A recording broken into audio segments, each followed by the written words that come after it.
நாகை மாவட்டத்தில் தற்போது தாவேகா தலைவர் விஜய் உரையாற்றவிருக்கக்கூடிய இடத்திற்கு வந்து கொண்டிருக்கிறார். அங்கு தாவேகா தொண்டர்கள் அவருக்கு உற்சாக வரவேற்பு அளித்து வருகிறார்கள். இது தொடர்பான காட்சிகளையும் பார்த்து வருகிறோம்.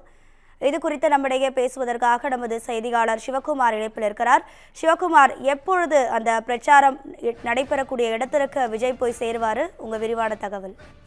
அதாவது கடந்த வாரம் திருச்சியில அவரோட பரப்புரையை துவங்கினாரு. முதல் கட்டமா என்ன சொல்லியிருந்தாங்கன்னா 3 இடங்கள்ல பரப்புரை நிகழ்த்தப்படும் சொல்லியிருந்தாங்க. திருப்பம் தரும் திருச்சி அப்படின்னு சொல்லி ஆரம்பிச்ச இதுல முதல் கட்டமா திருச்சி பகுதி, அதே மாதிரி பாத்தீங்கன்னா அரியலூர், பெரம்பலூர் ஆகிய 3 பகுதிகளில் செயல்படுத்தப்படும் அப்படின்னு சொல்றாங்க. இதன் அடிப்படையில 8 கிலோமீட்டர் தூரத்தை கடக்கிறதுக்கு ஏறத்தாழ 6 மணி நேரம் ஆச்சு. அதனை அடுத்து பாத்தீங்கன்னா அரியலூர்ல பிரச்சாரம் பண்ணவரால குன்னம் பகுதி, அதாவது பெரம்பலூர் பகுதியில் உள்ள குன்னத்துல பண்ண முடியாத ஒரு சூழ்நிலை. இனி வரும் வாரங்கள்ல 2 இடங்கள்ல மட்டுமே பிரச்சாரம் செய்யப்படும் அப்படின்னு சொல்லி அறிவிக்கப்பட்டு, அதன் அடிப்படையில இன்னைக்கு நாகப்பட்டினம் மற்றும் திருவாரூர் ஆகிய மாவட்டங்கள்ல பிரச்சாரம் பண்றதா சொல்லியிருந்தாங்க.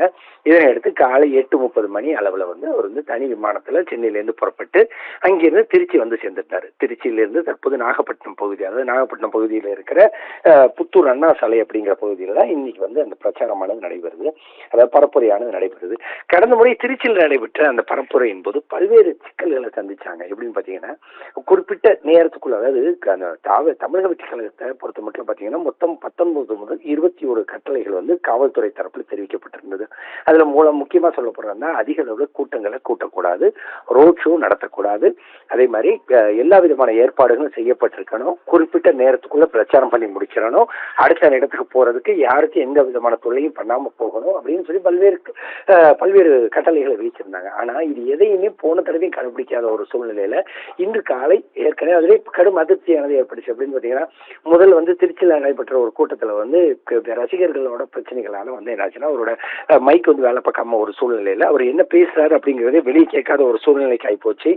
இந்நிலையில என்ன ஆச்சுன்னா, அதுக்கு அடுத்தப்புறமா தொடர்ச்சியா அதே மாதிரி பாத்தீங்கன்னா, அவரு கேட்டது என்ன சொன்னாரு, சொன்னீங்களே செஞ்சீங்களா அப்படின்னு சொல்லி திமுகவை கடுமையா சாடிக்கிட்டே இருந்தாரு.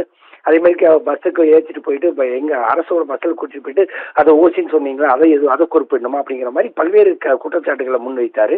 தொடர்ச்சியா அந்த ரசிகர்கள் தொடர்ச்சியா பிரச்சனையில் ஈடுபடுறாங்க அப்படின்னு சொல்லி, அதாவது ரசிகர்கள் ஆர்வக்கோளர்ல நம்ம விஜயை பார்க்கணும் அப்படிங்கறதுக்காக என்ன பண்றாங்கன்னா, மரங்கள்ல ஏறுறது, அதே மாதிரி பாத்தீங்கன்னா கட்டிடத்தோட உயரமான கட்டிடங்களை நிக்கிறது உள்ளிட்ட பல்வேறு பிரச்சனைகள் அவர் பண்ணத ஒரு சூழ்நிலையில ஒரு கடும் அதிர்ச்சி கிளம்பிச்சு. இதனை அடுத்து என்னன்னு பாத்தீங்கன்னா, இன்னைக்கு புத்தூர் அண்ணா சாலை, அதாவது நாகப்பட்டினத்துல இருக்கிற புத்தூர் அண்ணா சாலையிலையும், அதே மாதிரி திருவாரூர் மாவட்டத்துல 2 இடங்கள்லயும், திருவாரூர் மாவட்டத்துல ஒரு இடத்துலயும், அதாவது திருவாரூர் மாவட்டம் அது இப்போ நடந்துட்டு இருக்கிறது பாஞ்சூர். அதே மாதிரி அடுத்து பாத்தீங்கன்னா நகராட்சி அலுவலகம், தெற்கு வீதியில இருக்கிற நகராட்சி அலுவலகம், திருவாரூர்ல இருக்கிற தெற்கு வீதி நகராட்சி அலுவலகத்துல அவரோட பரப்புரையானது நடைபெறும் அப்படின்னு சொல்லி அறிவிக்கப்பட்டது.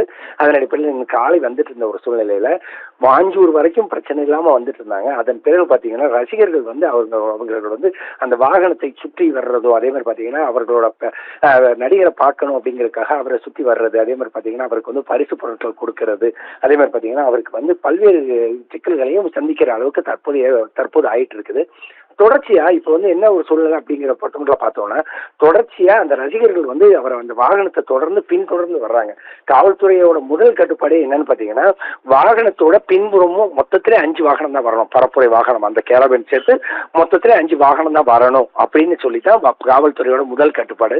ஆனா அவங்க என்ன பண்ணிருக்காங்கன்னா, வாகனத்தின் பின்ன இப்ப அவர் வரக்கூடிய அந்த கேரவனை தொடர்ந்து கிட்டத்தட்ட பாத்தீங்கன்னா ஏறத்தாழ 30க்கும் மேற்பட்ட 4 சக்கர வாகனங்கள், அதே மாதிரி 100க்கும் மேற்பட்ட 2 சக்கர வாகனங்கள் உள்ளிட்டவைகளை அவர் விஜய் தொடர்ந்துட்டு வராங்க. இந்த தொடர்ச்சி, அதாவது அவர் வண்டி தொடர்ந்து வர்ற ஒரு சூழ்நிலையில விபத்துகள் எதுவும் ஏற்பட்டக்கூடாது, அதே மாதிரி பாத்தீங்கன்னா அவரை காண வந்திருக்கிற பொதுமக்களுக்கு எந்த விதமான பிரச்சனையும் வந்துடக்கூடாது அப்படிங்கிறக்கா. ஏன்னா போன தடவை திருச்சியில் நடைபெற்ற கூட்டத்தில் ஏறத்தாழ 50க்கும் மேற்பட்டவர் மயக்கம் அடைஞ்சு விழுந்த ஒரு சூழ்நிலை ஒரு கடும் அதிர்ச்சியை ஏற்படுத்தியதோடு இல்லாம ஆம்புலன்ஸ்கள் இல்லாமலும் கொஞ்சம் சற்று ப்ராப்ளத்தை கொஞ்சம் சந்திக்கிற மாதிரி ஆச்சு. அதனை தொடர்ந்து பாத்தீங்கன்னா இந்த தடவை தளபதிக்கான ஆம்புலன்ஸ் அப்படின்னு சொல்லி ஒரு ஆம்புலன்ஸ் தாவேகா தரப்புல நிறுத்தப்பட்டு அது இந்த வாகனத்தை தொடர்ந்து வந்துட்டு இருக்குது. தற்போது அந்த வாகனத்தை சுத்தி பாத்தீங்கன்னா கிட்டத்தட்ட அது ஒரு அகலப்படுத்தப்பட்ட சாலை தான், அதாவது மிகப்பெரிய சாலைன்னு சொல்ல முடியாது, சின்ன சாலைன்னு சொல்ல முடியாது, ஒரு அகலப்படுத்தப்பட்ட சாலை தான். அந்த சாலைக்குள்ள இப்போ அந்த வாகனமானது வந்துட்டு இருக்குது. இன்னும் சேர்றதுக்கு, அதாவது அந்த பரப்புரை நடத்தக்கூடிய அந்த இடத்துக்கு சேர்றதுக்கு இன்னும் எப்படி பார்த்தாலும் குறைஞ்சது 20 முதல் 25 நிமிடம் வரைக்கும் ஆகும் அப்படின்னு சொல்லி எதிர்பார்க்கப்படுது. முதல் கட்டமா அவங்க குறிப்பிட்ட நேரத்துக்கு கிட்டத்தட்ட அதாவது அவருக்கு பரப்புரை சொல்ற நேரத்துல இருந்து ஏறத்தாழ 1 மணி நேரம் வரைக்கும் கிட்டத்தட்ட தாண்டிடுச்சு. தாண்டின ஒரு சூழ்நிலையில தற்போது அதோட பிரச்சாரம் எப்படி தொடங்கும்? அதே மாதிரி பாத்தீங்கன்னா கடந்த முறை ஏற்பட்டது போல இந்த தடவையும் ஏதோ பிரச்சனைகள் எதுவும் ஏற்படுமா? அதே மாதிரி பாத்தீங்கன்னா கடந்த முறை போலவே இந்த முறை அமைதியா நடைபெறுமா அப்படின்னு சொல்லி ஒரு இதான் ஏற்பாடு நடந்துட்டு இருக்குது. சம்பவம் அதாவது இந்த நிமிஷம் வரைக்கும் அவர் வந்து பரப்புரை நிகழக்கூடிய அந்த இடத்துக்கு அவர் இன்னும் போக செய்யல. அதாவது புத்தூர் அண்ணா சாலைக்கு தற்சமயம் இந்த நிமிடம் வரை அவரோட வாகனமானது சென்று செல்லாத ஒரு சூழ்நிலை தான் போயிட்டு இருக்குது. அதே மாதிரி அந்த சாலையில தொடர்ச்சியா அந்த ரசிகர்கள் வந்து குவியறதும் பரிசுகள் பொருட்களை கொடுக்கறதும் அதே மாதிரி அவர் கை காட்டுறதும் உள்ளிட்ட தொடர்ச்சியான சம்பவங்கள் வந்து செஞ்சுட்டு இருக்காங்க.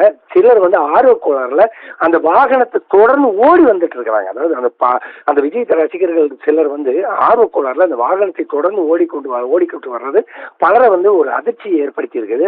கையை காட்ட அதாவது ஆனா அதற்கு சற்றும் குறைவில்லாம விஜய் என்ன பண்றாருன்னா தன்னை நோக்கி கை காட்டக்கூடிய ரசிகர்களை நோக்கி கை காட்டுறதும் அதே மாதிரி வணக்கம் செலுத்துறது உள்ளிட்டவைகள் வந்து அவர் வந்து செஞ்சுட்டு இருக்கிறாரு. மேலும் பாத்தீங்கன்னா தற்போது இன்னும் ஒரு சற்று நேரம் அதாவது ஏறத்தாழ இன்னொரு 15 நிமிடத்துக்குள்ள அந்த இடத்துக்கு வந்து அவர் வந்து சேருவார் அப்படின்னு சொல்லி எதிர்பார்க்கப்படுது. இதற்கு அடுத்த கட்டமா திருவாரூர் மாவட்டத்துல பிரச்சாரம் இருக்குது. இன்று மதியம் 3 மணிக்கு திருவாரூர் மாவட்டத்துல பிரச்சாரம் இருக்குது நகராட்சி அலுவலகம் கிட்ட. அதுக்கு அதாவது குறிப்பிட்ட நேரத்துக்குள்ள இதை முடிக்கணும் அப்படிங்கிறது தான் வந்து போலீஸோட கட்டுப்பாட்டுல மிக முக்கியமான கட்டுப்பாடு. ஆனா அந்த கட்டுப்பாடுகள் எதுவுமே கடைபிடிக்க முடியாத ஒரு சூழ்நிலை தான் தற்போது வரை வந்து நிலவிட்டு இருக்குது. இந்த முறையாவது 2 முறை பிரச்சாரம் அதாவது இந்த 2 இடத்துலையும் பிரச்சாரம் செய்துவிட்டு குறிப்பிட்ட நேரத்துல செல்வாரா அப்படிங்கிறது வந்து இன்னும் இதாகத்தான் இருக்குது.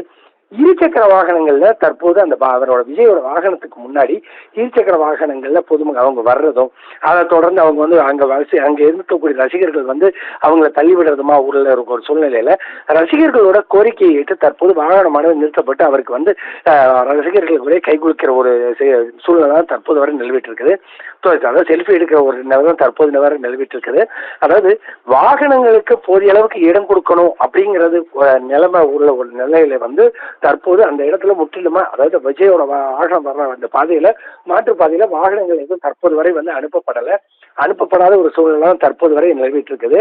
அதாவது கிட்டத்தட்ட ஒரு 50க்கும் மேற்பட்ட வாகனங்கள் அதாவது 4 சக்கர வாகனங்கள் 50க்கும் மேற்பட்ட அந்த ஆம்புலன்ஸ் எல்லாம் உள்ள சேர்த்து ஒரு 50க்கும் மேற்பட்ட வாகனங்கள் தற்போது அந்த இடத்துல வந்து இருந்துட்டு இருக்குது.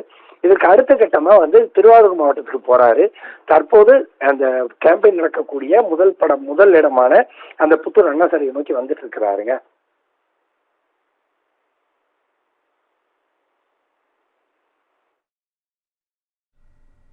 உங்க தகவல்களுக்கு நன்றி சிவகுமார்.